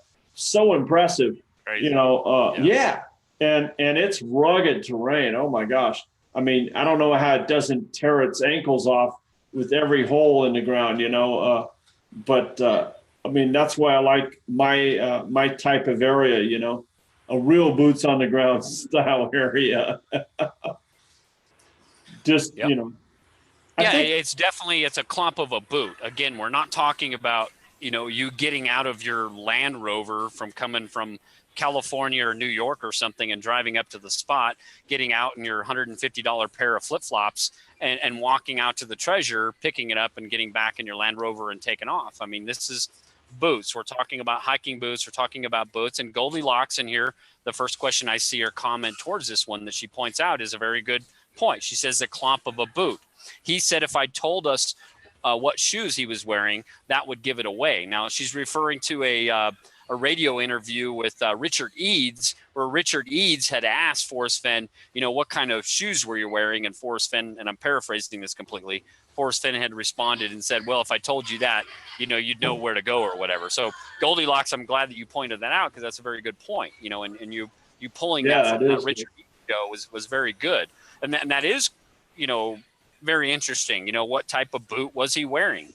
Was it, a hiking boot? Was it a flip-flop? Was it a wader? Was he wearing waders when he hid this? I mean, that's very key. If he had told us waders, then we would all know for sure that he was in the water. Again, this goes back to last year when we were talking about, keeping our ass out of the water because we didn't want to lose another Randy and Eric or Paris. We didn't want to lose those. So good point. I'm glad you brought that up. I mean, but this. It's painting a picture here, though. We're out in the woods, okay? It didn't say the slog and the slosh of a boot. He's saying, clump of a boot, like it's relatively dry ground. It's not wading through river water. We're not crossing any steep precipices. We're in this solitude. That means you're not going to. If you're in the solitude, you're not going to see a person for 30 minutes to an hour at the very least. It's not a busy tourist attraction. There's not 20, 30 tourists passing by. It's not 500 feet from a parking spot. I think it's farther into the woods. requiring boots, requiring solitude, requiring nature, unmolested, natural, Yeah. landscape. Landscape's the word Yep. he used. I think Well, he's painting. he says right here, he says in the very first sentence, he says, I have not been back to the treasure chest. Now that is really talking about him going to the precise spot where the treasure resides. Yeah. Now we've all, and you said right off the bat, your initial interpretation is that he's not been back to the place where the treasure chest is. But he's not talking about the place. And when you talk about place, we're talking about the general region. But he's saying he's never been back to the treasure chest. Now, if you think it's in Yellowstone and he's saying I've never been back to the treasure chest, but you believe it's in Yellowstone, you'll be like, well, he said he's been back to Yellowstone. And some people will be like, oh, well, then you can rule it out. Well, that's not ruling out Yellowstone because, I mean, I don't know for a fact that he's been back to Yellowstone the last 8 years. I don't know that for a fact. But if you believe he has, or he said he's been back to Yellowstone, and you believe that the treasure chest is in Yellowstone, you might go, well, this eliminates Yellowstone because he hasn't been back to the treasure chest. Well, he's stating that he's not been back to the exact location the treasure chest resides in. That doesn't mean he hasn't been back to Yellowstone. So it's not ruling any region out. He's just saying he's not been back to the exact spot. It makes he could have been 500 feet within the treasure chest. Yeah, but he it makes you wonder how close has he been within the treasure chest since he hit it? A mile, 10 miles, 40 miles, 100 miles, 1,000. Yeah, 1,000. If this is such a fond, special place for him, why would he not go back to that place? Now, he hasn't been back to the exact treasure chest because he said he hasn't checked on it. He doesn't know, but he may have been back there to go fishing or whatever else. And he's like, I know the treasure chest is 500 feet over there. Pretty sure it's still there, but I'm not going over there to check on it. I find it hard to believe, though, that, say, the Montana-Canadian border would be a fond place of his, or there's other places that are not, may or may not be fond. Is he painting a picture that he's fond of this special spot? I mean, you and I have debated this idea many times. I obviously tend towards the northern Wyoming, Montana, but I would never be anywhere near the. I'm always thinking West Yellowstone area, whether it's Montana or Wyoming. You tend to think differently. You could say whatever you want about your own sort of ideas on areas, but you and I definitely think differently on that idea. But I think it's painting more of the Yellowstone, Montana areas. A lot of people think that's ridiculous, though. So what can I do? I got my heart. I mean, it's not what the picture he's painting in this recent 6 Q&As is not detracting from the area that you're searching. I don't think by any of this he's not trying to pinpoint you to a search state. Nothing in this is telling me a search state. What it's really talking about in these first few Q&As, really, if you could get some kind of common link between question 1, 2, and 3, is he's really talking about the precise treasure's resting spot, which doesn't take away from any of the search states at all. He's just talking about where it is, that it hasn't been changed. It's in a protected area. I haven't been back to that precise where it rests, those kind of things. It's probably not going to be changed, all that other stuff. So he's not taking away from anybody's search state. He's not eliminating Montana. That's true. He's not eliminating Wyoming. He's not eliminating Colorado. He's not eliminating New Mexico. He's not doing any of that. He's really focusing around the precise spot and small general area that the treasure is resting in, to me, in those first Q&As. And that's, again, guys, these are just our initial interpretations. And as, the more we get into this and we talk about this, we may get more clarity, or we may get, more noise and get further away from the truth. But you want me to read question 4, or let me? No. There's one other thing I want to talk about, and now I forgot her name, was kind of hinting towards this. But when we're talking about the clomp of a boot, and he's talking about this, it reminded me of a Q&A that came out back in 2017. I'm going to pull this up here really quick, guys, and I'll read it. But this was the lost treasure thoughts. And if you remember, this one came out, it was March 22nd of 2017. And this was a question that came from Jenny. And she said, "Dear Forrest, you often say imagination is more important than knowledge. Using your imagination, what do you think your hidden treasure chest would be saying if it could talk? Do you think it likes where it is at? Is it enjoying the weather? Does it feel lonely? Is it anxious to be found? Or just what might be thinking?" And Forrest Fenn responded, "Jenny, thanks for misspelling knowledge for me. I'm sure the treasure chest relishes her guardianship of the rich objects that are concealed in her care and over which she stands sentinel. They are still in hibernation, but will soon awaken as the spring warmth gestures for the long-tailed ermine to start turning back into weasels and the bears to start peeking out. I think the gold will again become alert to the tromp and vibrations of hiking boots. Are they hopefully anticipating? I don't know."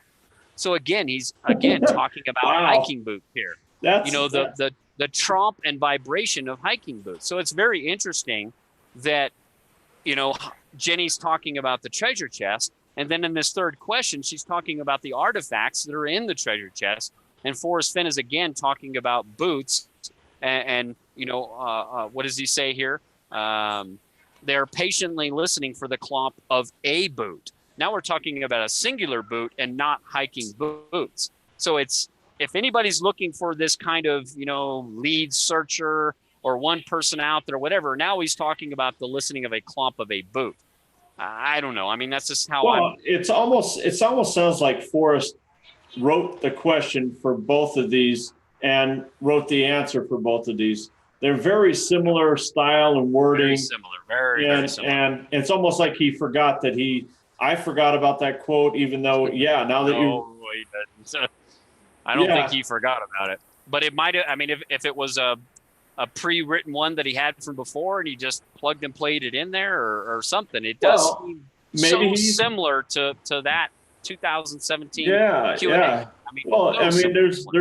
I mean, this is like Minotaur keeps saying, this is his last chance to say something to the community. Yes. You would think that since we haven't talked about the 12-foot, 200-foot searcher, we haven't talked about some of the important unresolved issues here, but we're talking about the clomp of the boot, what the search area might feel like, look like.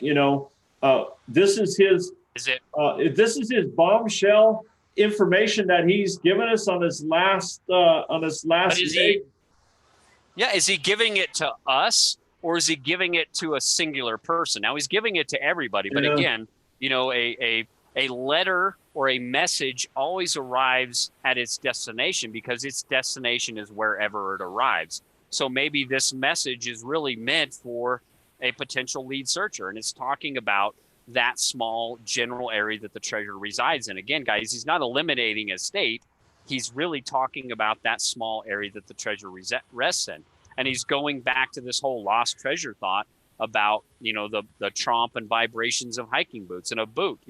It's, I don't know, if you could take anything out of that, it's that. And I think Minotaur Marino is making a very good point that if it's, and like you're saying, Nicole, if he is going to be his last 6 questions with Jenny, he's not cutting everybody off, I don't think, and we'll talk about that. But this is his last iteration. This is the most important 6 questions he's probably going to put out. I think we ought to be paying close attention to what he's putting out and talking about. And it's very selective. I think, DeCall, you kind of hinted at it in our, pre-warm-up, is that, does he get to pick out which questions he answers and put together? But hey, I need to take he's got to have, take a break, young man. Take a break, and that'll give you a chance to get your last words on this, and then I'm read question 4. It's your turn. I've got to go use the men's room real quick. I'll be right back, folks. Yeah,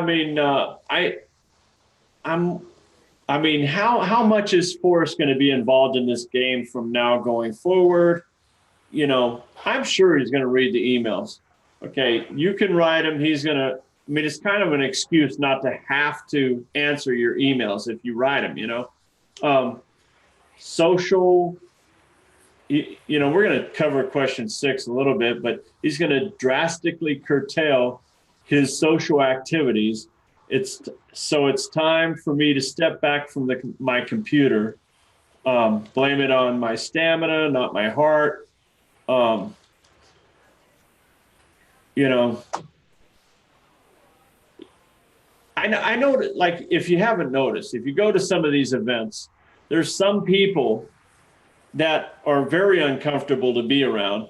And they always insinuate that Forrest is hiding, is really cleverly not discussing what they think is the correct solve. And all these people don't realize that, okay, out of the 10 people that have different solves and they're very outspoken and trying to take up Forrest's time, and consume his presence, you could tell by Forrest Fenn's eyes who he's interested in talking to.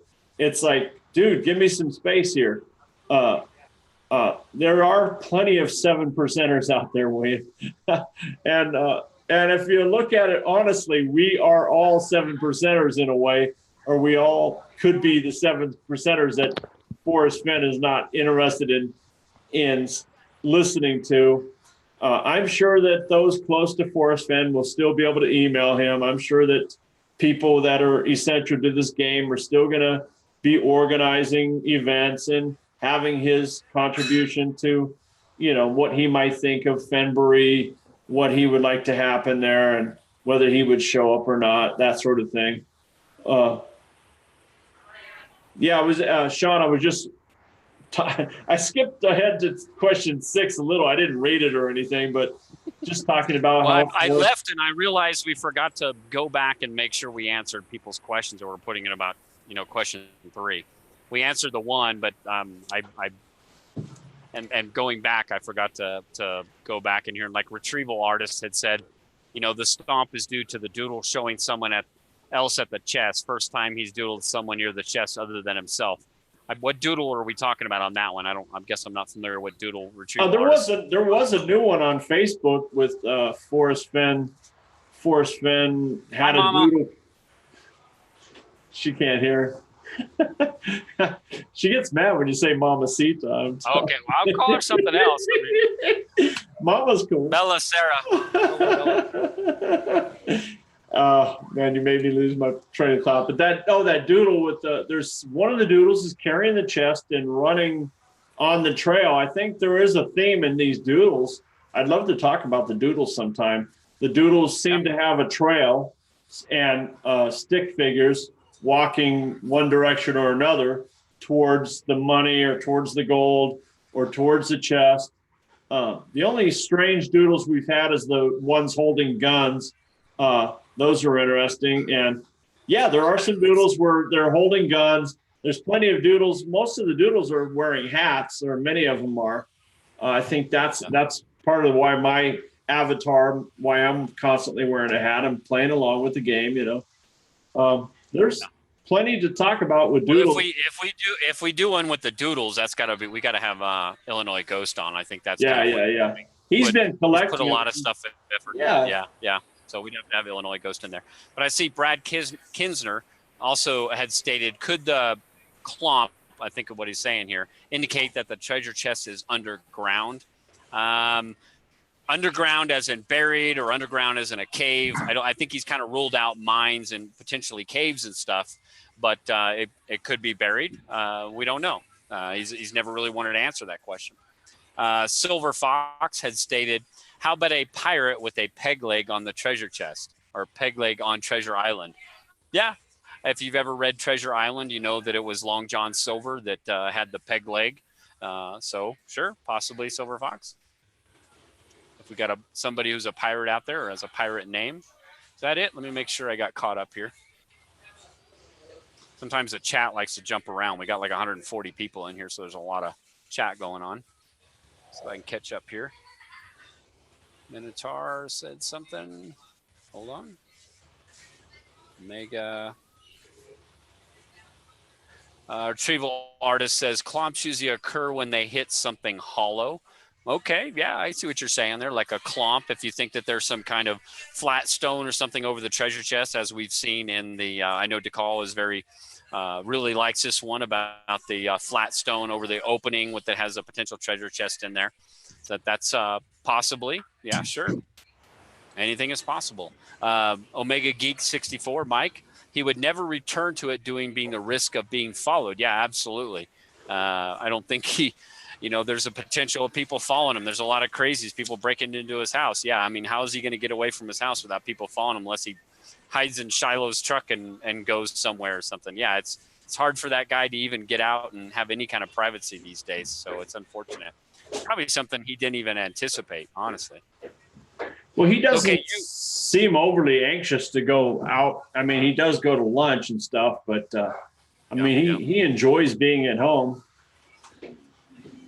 That's interesting to me. Didn't he say in one of his last 6 questions or something, or no, it was in a Forrest Gets Mail 17 or something, his favorite place to be is home or something now. Yeah, and the little episode of him feeding the ducks or whatever, and he's going to be home playing with his dog Willie, and he's going to be pulling Willie out of the pond. Here comes there's little Willie jokes. You didn't help us out, Forrest, by you saying you're going to stay home and play with your little Willie. I mean, you're not helping us out, Forrest. I don't know if that's a coincidence that he named him Willie. Right. Oh, geez. Okay, so you read Q&A 4, right? I don't know. Did I? No, we didn't read it yet. I went to the bathroom and then, okay, so it's your turn. I didn't read it. Go for it. Many searchers feel they're battling minds with you as if they're playing a chess game to win the chest. Do you see your treasure hunt as a competition between you and us, or do you feel that your job in writing the poem was actually as an ally to help us to find your treasure? Why do you think no one has been able to say checkmate Forrest Fenn? Is this the answer? This is the answer. Several dozen hunters have already claimed to possess the treasure, but none could tell me the correct hiding place or send me photos. The treasure chest is still in the Rocky Mountains where I hid it more than 8 years ago. All of the video makers and bloggers who have presented entertaining evidence to the contrary are mistaken. The poem, let's handle that part. Let's handle that part of it first, because I think this was a 2-part answer from Forrest. And if I can, since you gave the question, let me give my response and then allow you to hit yours. To me, what he's saying here is I think he's really, and this is my interpretation of that, I think he's really kind of, shutting down those people that really believe this is a hoax, or those people that have, believe they've figured out where the treasure is. They've gone out there and it's not where they thought it was. So somebody must have retrieved it. I think he's really addressing those two things. One, it's not a hoax, and two, it has not already been found. And I think why he says that, he says several dozen hunters have already claimed to possess the treasure, but none could tell me the correct hiding place or send me photos. The treasure chest is still in the Rocky Mountains where I hid it more than 8 years ago. Now, when he's saying all these video makers and bloggers who have presented entertaining evidence, again, the blogs are for entertainment, so are these YouTube channels, presented entertaining evidence to the contrary. Well, what is he talking about when he says evidence to the contrary? Well, they're talking about evidence to the contrary that he physically actually hid a treasure chest and it's still where he left it.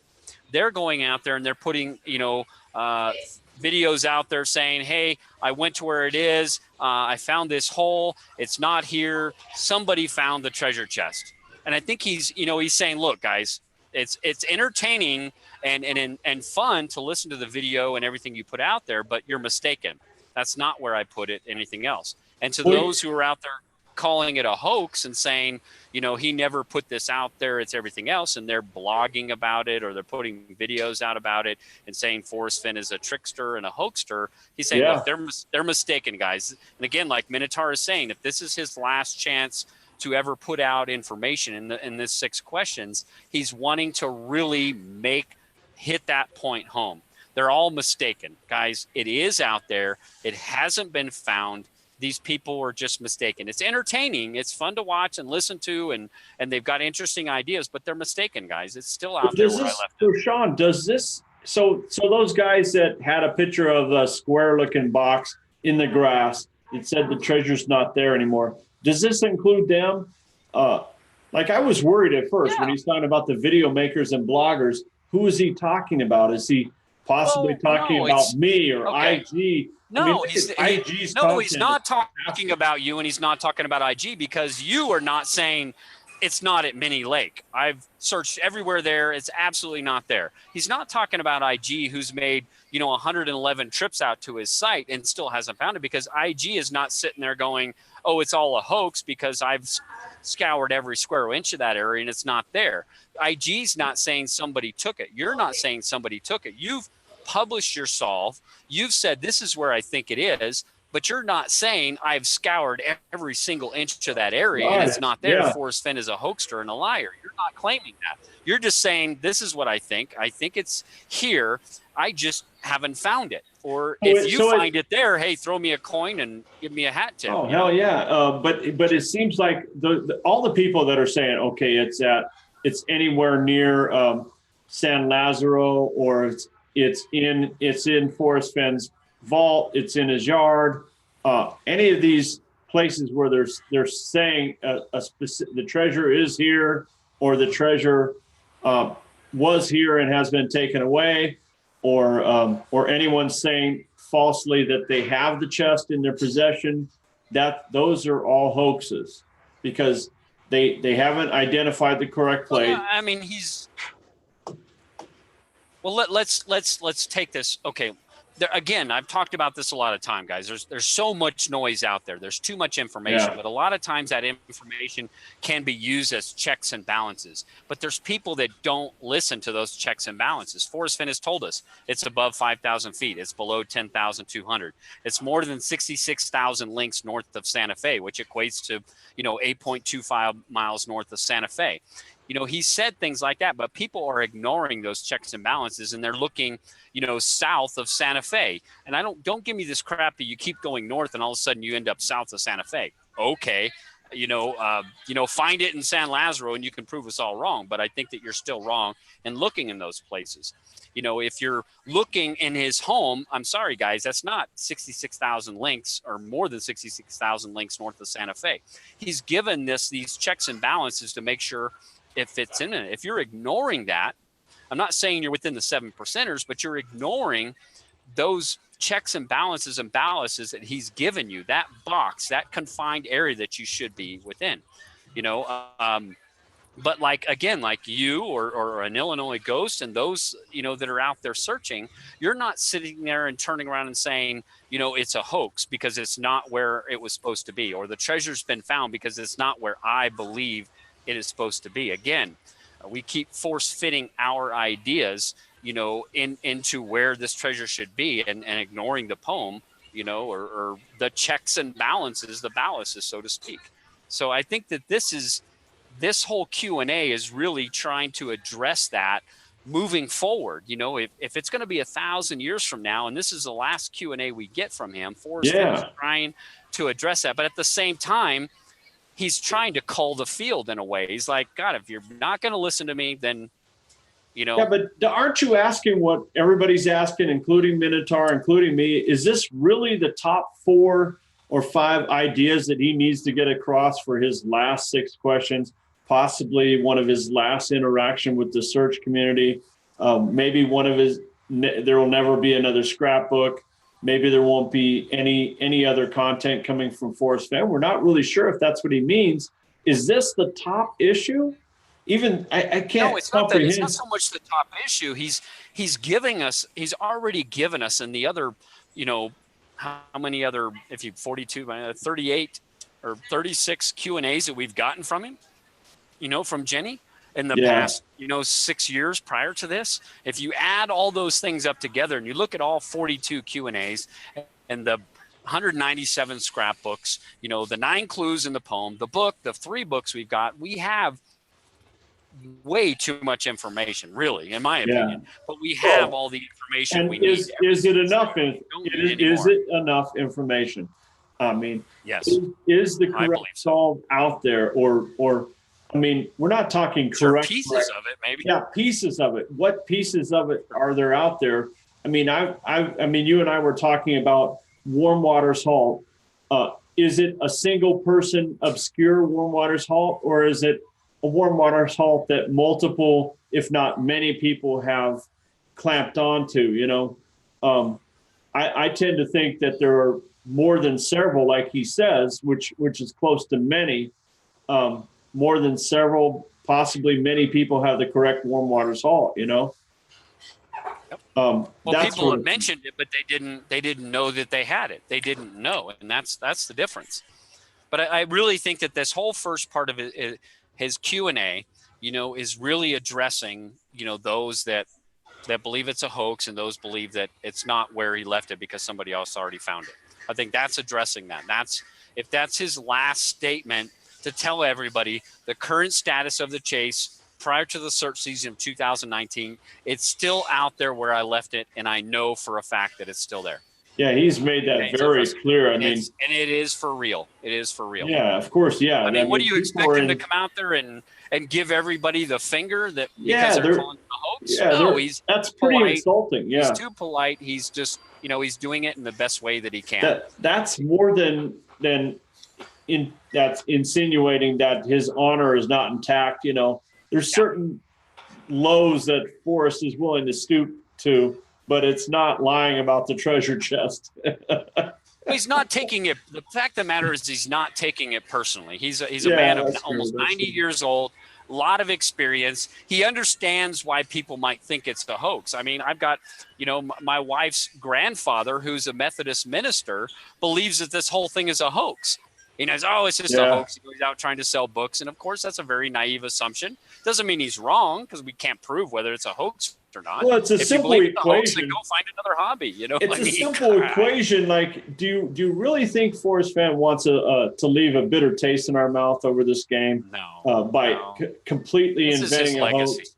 Yeah, this is his legacy. Yeah. No matter how much he denies it, he's admitted here and there that it is about his legacy, but it's hard to get that out of him, I mean, he likes the Jamie drawing sort of helping people image, and he fights hard to keep that intact, despite all the drama. What else? Sure. I've got about 20 minutes left or 15 minutes left myself. Okay, we need to wrap this up. Well, we can cover 5 and 6 pretty well. Let's get that second part of Q4 though. I know I cut you off, so no, it's fine. The poem was written to assist all searchers. In my mind, studying the clues is tantamount to using a roadmap to get from one place to another. So he's reiterating again that each clue is like a place on the map, so to speak, or some idea on the map. And you're going from place to place with the clues. So it's contiguous, it's continuous, it's obvious places that match the clues. Now, whether it means place names or whether it means, sort of fits the definition, like my home of brown is Hebgen Lake. It fits the idea of brown trout. So, but my Paddle Up Your Creek is Boat Mountain. So it's both place names and ideas. That's my idea of a good solve. But going from one place to another to get from one place to another using the roadmap. I mean, that's interesting. Is that the first time he said roadmap? Yeah, I mean, he's used map before, but I don't think he's ever physically said road map. So that is kind of interesting. But to me, I mean, as a poem purist, I've loved this answer. It doesn't mean it's any kind of confirmation or anything like that. It gives me more confidence in my beliefs. But he's saying the poem was written to assist all searchers. He's talking about the poem. Of course, Jenny is questioning and specifically saying, what does he say? Do you see your treasure hunt as a competition between you and us, or do you feel that your job in writing the poem was actually as an ally? And he's saying the poem was written to assist all searchers. So he's talking specifically about the poem. And he says, in my mind, studying the clues, which is really paying close attention and understanding and scrutinizing the poem itself. Yeah, the poem. Studying the clues is tantamount. And tantamount is mean to equivalent in seriousness to or virtually the same as. That's what tantamount means. So it's basically studying the clues is equivalent in seriousness to using a roadmap to get from one place to another. Or, studying the clues is virtually the same as using a roadmap to get from one place to another. So he's reiterating this whole, the poem is a map. It is the directions to get from one place to another. Now, whether you believe that one place is the starting point, and if you believe that is the physical embodiment of what Warm Waters Halt is, or the embodiment of the complete starting point, whether you believe one is the other or not, I'm not going to go into detail on that, to another. Now, if you believe that is like putting one foot down in front of another, or if you go back to my whole, is the poem a treasure map, itself, is it one starting point and an ending point, one to another, two separate places, and the rest of the clues are just giving me more confirmation that you're in the right starting point and the right ending point. I mean, you've got to look at these things. Again, going back to, I don't know if it was who it was, but they made a very good point, about can you solve all 8 or 9 clues from home? Sure, you might be able to solve 8 clues, but there's still one clue that you've got to figure out while boots on the ground, whether that be clue 4, because, rocking chair ideas can lead one to the first few clues, but a physical presence is needed to complete it. You might still be able to get the first few clues, and you might be able to get clue 5, 6, 7, 8, and 9, but you still got to have a physical presence to get one of those clues, whether that be 1, 5, 9, or whatever. I mean, sure. I love again, the way I love the way IG Illinois Ghost. I love the way Shannon Oots analyzed the clues. They're literally blasting through a lot of great ideas and concepts about, and other people are doing it. The two are very different. Shannon Oots is not a 9 clues, 9 sentences person. No, I noticed that. I was shocked. They're very different. Again, I believe, again, in my video, why does he tell us 9 clues? Why the is 9 sentences? That's the most obvious answer to, I mean, you know me, I love the most obvious answer. And I agree, 9 sentences, and studying this out, studying thoroughly the clues is tantamount or very important. Equivalent in seriousness to, or virtually the same as. Yeah. And he's used that before. He's used that word tantamount when he said it was something, tantamount to messing with this poem. And I don't have that quote exactly. Guys, go do a search on Terry Scan on tantamount, and you'll find those two. You're pretty amazing at remembering all this stuff. Crack me up. Let's see, make sure there's not any. Minotaur says, question 4 answer, take care of naysayers, reminding people that the poem is a roadmap. Yeah, he's taking, again, like you're saying, Minotaur, he's taking care of the naysayers and saying that the poem is overly important. I really think he's pushing the importance of the poem. It's not taking away from the book, and I know a lot of people are very into the hints. I don't think he's taking away from that, because there are subtle clues that are sprinkled in the stories, like he said, that will be helpful. Now, we can argue the semantics of what helpful means, and we're not going to go into that. We don't have time. That's a whole different thing. I know you're short on time, so you want to, guys, I know you got a lot of questions.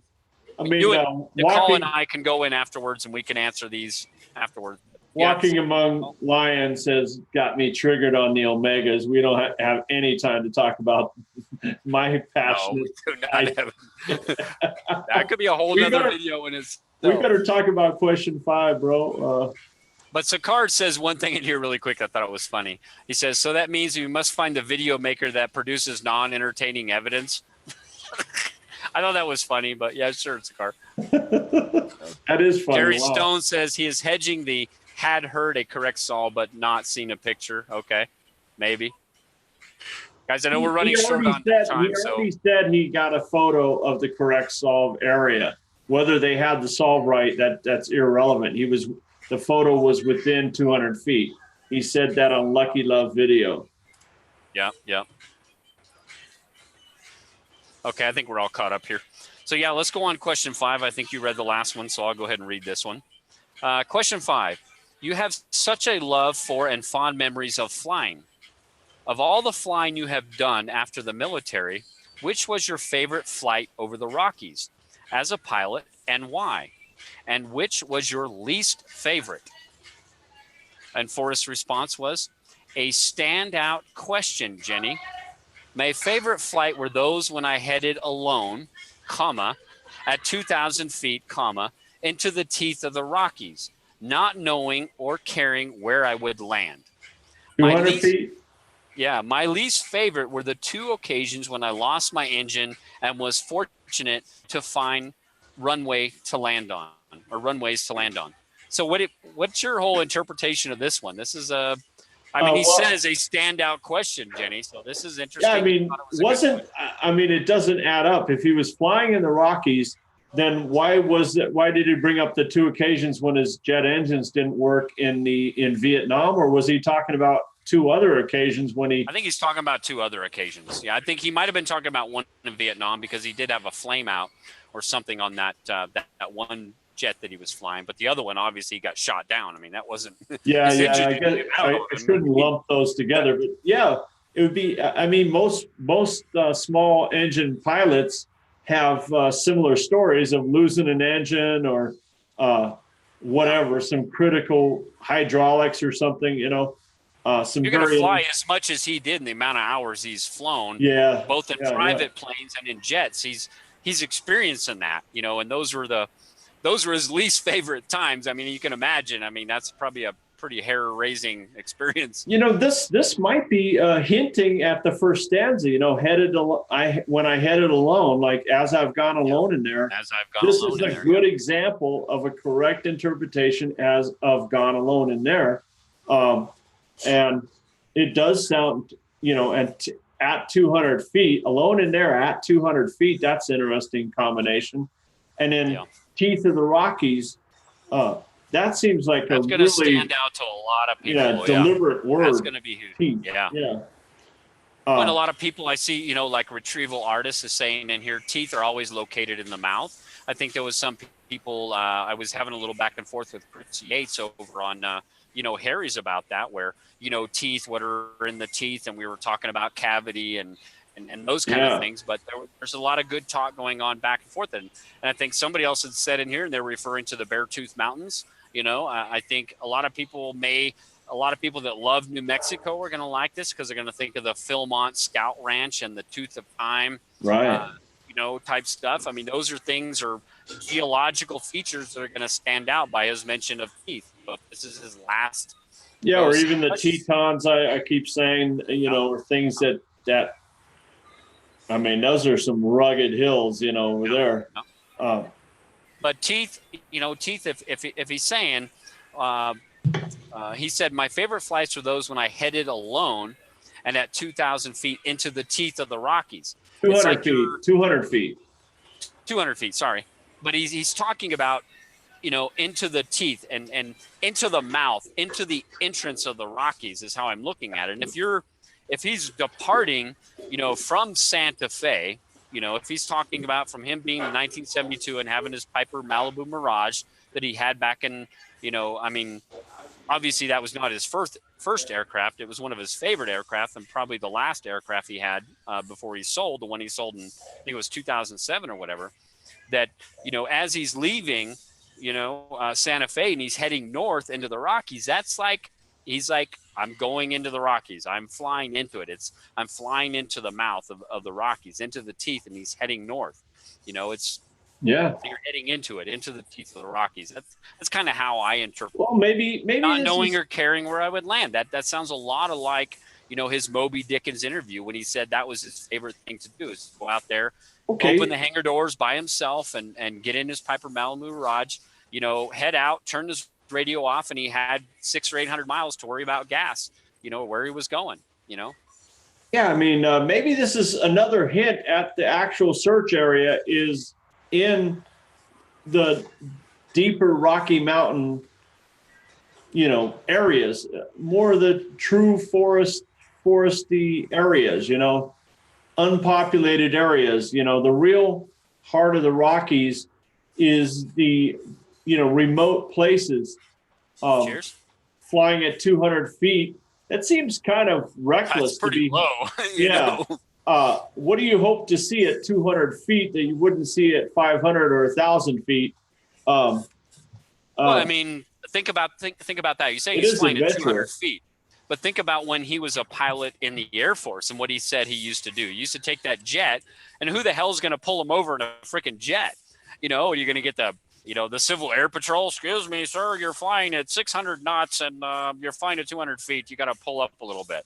He's a maverick. He's going to fly that airplane at 200 feet wherever he wants to go and fly through canyons and do whatever he wants to do. And he's reminiscent of those times when he was an Air Force pilot and he could do that. Now he's in his Piper Malibu Mirage and he's going to fly that wherever he can go. 200 feet. I mean, who's going to pull you over? Yeah, it is a rush. I mean, it is his kind of like not reckless, but wild spirited, alpha, sort of jet pilot mentality. Yeah. Yep. I'm trying to catch any questions here. I saw a couple that I think we overlooked, but we'll have to go back and see those. Yeah, and Minotaur saying it's not legal or is it legal to fly at 200 feet? I doubt it. And yeah, it is under the radar. Who's going to pull you over? I mean, You're flying an airplane. It's not like you're driving your Yukon at 90 miles an hour in a 75 mile an hour zone. You're going to get pulled over. In the Rockies, not only they don't have you on radar, but nobody's there to witness. And he's turned his radio off. Who's going to communicate with him? Excuse me, Mr. Tail number, blah blah blah. Well, you got your radio off. You can't hear shit. Milan is saying it is legal, but what do I know? I'm not a pilot. Yeah, we're not pilots. We don't know. Milan, you might be a pilot. Maybe But it is interesting. Again, that 200 feet, and there's been some people on the blogs and stuff stating, maybe it was somebody who flew over the area that was 200 feet away from it. Is that possible? Well, sure. And then does that hint that I don't think so, but I mean, we all speculate that he found or saw his search area or his area from an airplane, possibly looking for Indian ruins or relics or things of interest or I love thinking about the Mountain Men and the Lewis and Clark and these bits of history that he seems to always be interested in and looking for, not necessarily just artifacts, but any hint at previous history and the history of man, early man and all sorts of that's his style for sure. Yeah. Yep. So I mean, the biggest thing I take away from that is that him again. This is kind of I think to find runways to land on, I think a lot of people will hit at that it's, that there might be a runway or a local airport that's close to where he hid the treasure. It might have been somewhere he used to fly to, land in there, get a rental car and go fishing somewhere or something like that. I think that's definitely plausible. Like he talks about in the whole Lander story, about flying into Lander and things like that. So, I mean, you got to look at that too. I mean, it could be a hint to that. Who knows? Okay. Yeah. Move on to question 6. I know you're running short on time, so I'll let you go ahead and read that one. We're almost out of time for me personally. Yeah. Here's question 6. We come to the last question of the 6 questions, question 42. I must give you the opportunity to offer any final words for them. What would you like most to say about the chase to searchers?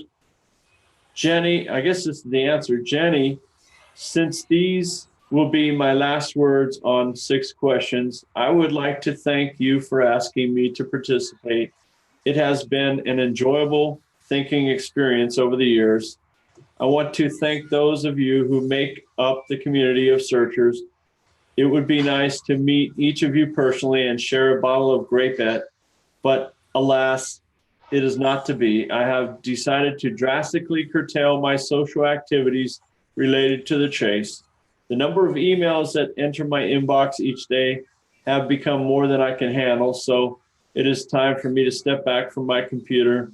I hope those to whom I cannot respond will blame my stamina and not my heart. I'm content with knowing the chase has rooted itself in hearts that will help it grow far beyond what I first imagined it could. I'll be enjoying much of my time playing with my little dog Willie and watching the seasons pass. Good luck and safe passage to all of you. F. Yep. And they show a picture of Forrest Fenn's dog Willie. In the snow, yeah. Yeah, I mean, drastically curtail my social activities. Um, it's time for me to step back from my computer. I find that hard to believe that he won't be at the computer. I mean, he seems, Yeah. I mean, he cannot get enough of this game.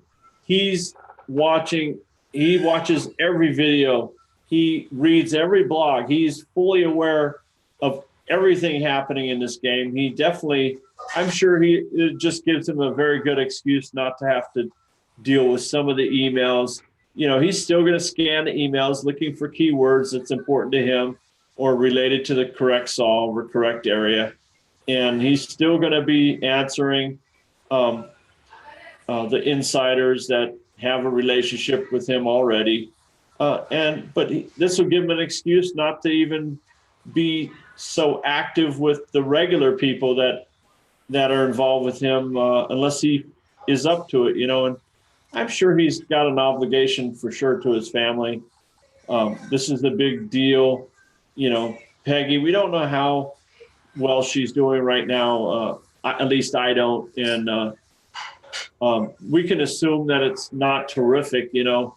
And him being at 89 years old this August, and Peggy can't be that far behind. I mean, it's not polite to talk about her age, but you know, it's safe to say though that this game has put a heavy burden on Forrest Fenn's family. Um, I know that the time that I went to Forrest Fenn's house and probably the time that you went there, there was different issues involved. You know, his family seemed overly concerned every time somebody pulls in or pulls up or walks in, or anytime it's obvious that new people are there that the other family members don't recognize. I mean, they immediately have to stop what they're doing, whatever business they're attending to, and you know, plus that they, I don't want to talk about too much of it, but basically, there's a lot of activity if you're invited over there. Yeah. That'll probably be a lot easier for him to deal with if less people are invited over. Yep. Yeah, I think some of the key things he's saying in here in his response to Jenny and kind of his last statements is he says, Jenny, since these will be my last words on 6 questions. So he's not saying that these may not be completely his last words, but they're his last words on the 6 questions. I think it's possible we may see more scrapbooks, we may see more Q&A responses, but I think, he's really telling us that he's going to not respond privately to emails. He's not going to have any more social engagements, like big events, so book signings or anything like that. Fenbury. Yeah, Fenbury, book signings, that kind of stuff. He's really going to curtail. Like he said, I've decided to drastically curtail my social activities related to the chase. So anything of him, meeting up with searchers at his home, going to like Fenbury's, going to book signings, he's drastically reducing that. He's not going to do that stuff anymore. If you're going to get an opportunity to meet him, it's going to be a very, very rare, very honored thing to be able to do. And it's honored any time that you get to meet with Forrest. Yeah, that was a cool experience for me and for you, I think. Yeah. So I don't think this is the last we're going to hear of him, but I think it's going to be very rare that we do hear from Forrest Fenn. I think he's given us all that we need. His response to, Rick McDonald, or excuse me, Jason Dent, where he said, maybe searchers should try and think of the one good clue they can think of themselves, but haven't.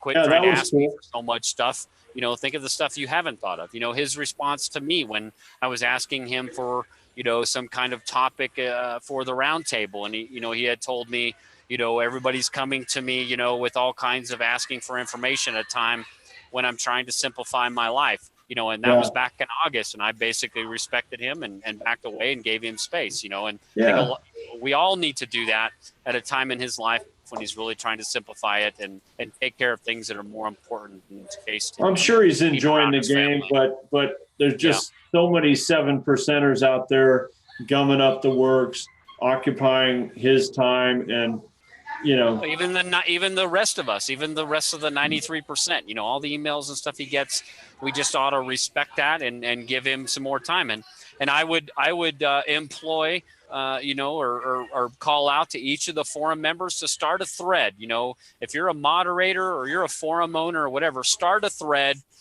just tailored to the last words to Forrest. You know, give him some last things. I mean, when he gave some words to George to bitch that you heard in the November 2nd book signing that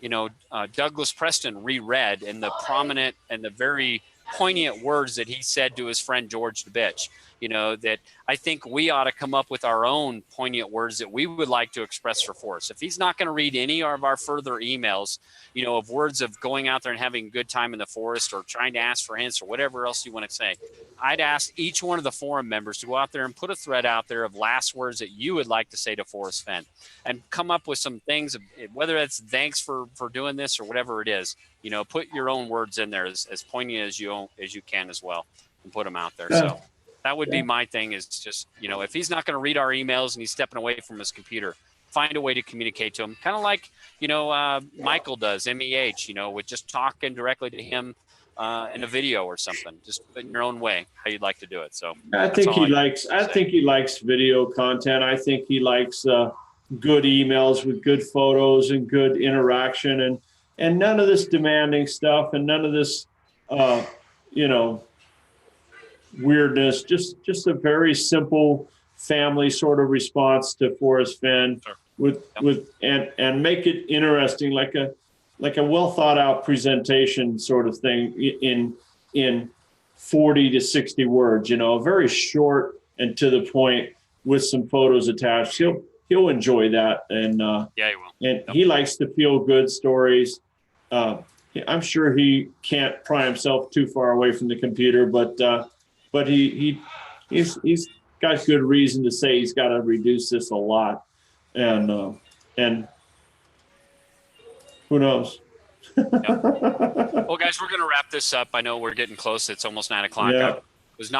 I told my wife I'd be done by 9 o'clock. Well, we might be done, but I may not be home by 9, babe. So love you. I'll be home just as soon as I can.